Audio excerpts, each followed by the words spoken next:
नावा heritage Istanbul मेला आलमी सकाफती विरसे के तहफ़्फ़ुज़ के लिए एक अहम पुल की हैसियत रखता है। ये मेला तुर्की के सकाफती विरसा के शोबे के लिए चीन के साथ मज़ीद गहरे ताउन की तलाश का एक मुतहर्रिक प्लेटफॉर्म बन चुका है।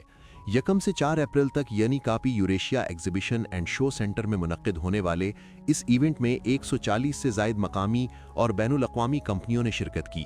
इस मौके पर बहाली, अजायब घरों के इल्म और आसार कदीमा के शोबों में मुश्तरका महारत के ज़रिए शाहराए रेशम के कदीम रवाबित को जदीद दौर में नई ज़िंदगी देने पर गौर किया गया। तुर्की के विरसा माहिरीन का कहना था कि तुर्की और चीन दो तरफा मुआहिदों के ज़रिए बाहमी ताल्लुक़ को जैसे जैसे मजबूत बना रहे हैं, इस तनाज़ुर में अजायब घरों के हवाले से चीनी महारत और बहाली के शोबे में तुर्की के तजर्बे को यकजा करना इस सनत का अगला अहम मरहला हो सकता है। मेले में होने वाली गुफ्तगू का सिलसिला तहजीब के आगाज़ तक जा पहुँचा। मारूफ तुर्क माहिर आसार कदीमा नेजिया बाशगिलन ने सकाफती शाहराह रेशम के क़याम की तजवीज़ पेश की, जो कदीम तजारती रास्ते के साथ एक जदीद सकाफती राब्ते की अक्कासी करती हो। बाशगिलन ने शनहुआ को बताया कि तुर्की और चीन दुनिया के उन दो अजीम खित्तों की नुमाइंदगी करते हैं जहाँ ज़राअत, मिट्टी के बर्तन बनाने और तामीरात जैसे शोबों में मुनफरिद तरक्की पहली बार सामने आई।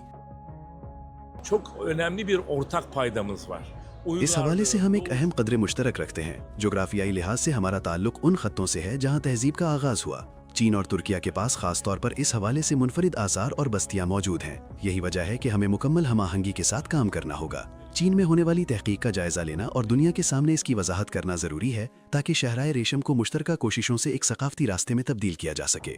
इस मकसद के लिए तुर्किया की यूनिवर्सिटियां, अजायब घर, वजारतें और समाजी इदारे, जिनमें हम खुद भी बतौर नाशिर शामिल हैं, चीन में बराबर के इदारों के साथ शराकतदारी के तहत काम करने को तैयार हैं। उन्होंने कहा कि दोनों ममालिक इस पोजीशन में हैं कि अक़वाम मुत्तहिदा के प्लेटफॉर्म पर सकाफती विरसे के तहफ़्फ़ुज़ के हवाले से आलमी सतह के मुबाहिसों में क़यादाना किरदार अदा कर सकें।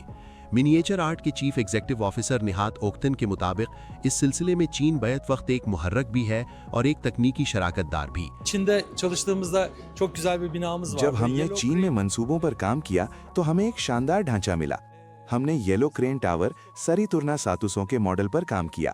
ये एक मखरूती शक्ल का खूबसूरत मीनार चीनी पागोड़ा था। इसे हमने 1:25 के तनासुब से तैयार किया। इसकी ऊंचाई तकरीबन 2 मीटर थी और हमने इसके सामने मौजूद घंटी के हिस्से पर भी काम किया।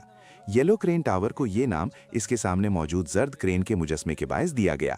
ये हकीकत में एक निहायत बावकार और खूबसूरत मुजस्मा है।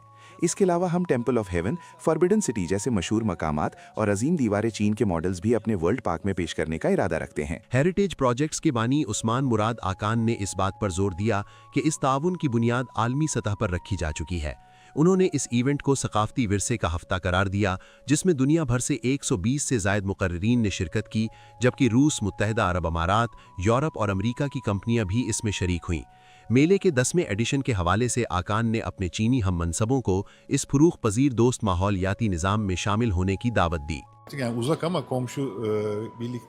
हम दो ऐसे ममालिक हैं जो ज़मीनी फासले के बावजूद शराकतदारी में बंधे हुए हैं। सकाफत के मैदान में हम आपस में मुख्तलिफ नौयत का ताउन कर सकते हैं। निजी शोबे के तौर पर हम इन कोशिशों में शामिल होना चाहते हैं।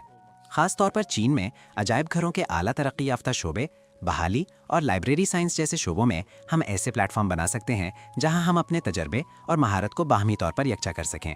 आपकी बदौलत हम ये ऐलान चीन के सामने भी कर रहे हैं। आने वाले दिनों में हम अपने ताल्लुकात के जरिए इस फ्रेमवर्क को बनाने के तरीक़ेकार का जायजा लेंगे। इसके साथ साथ हम इस मेले के आइंदा इनेकाद के लिए भी काम करेंगे, जो कि हर 2 साल बाद मुनक़्क़िद होता है।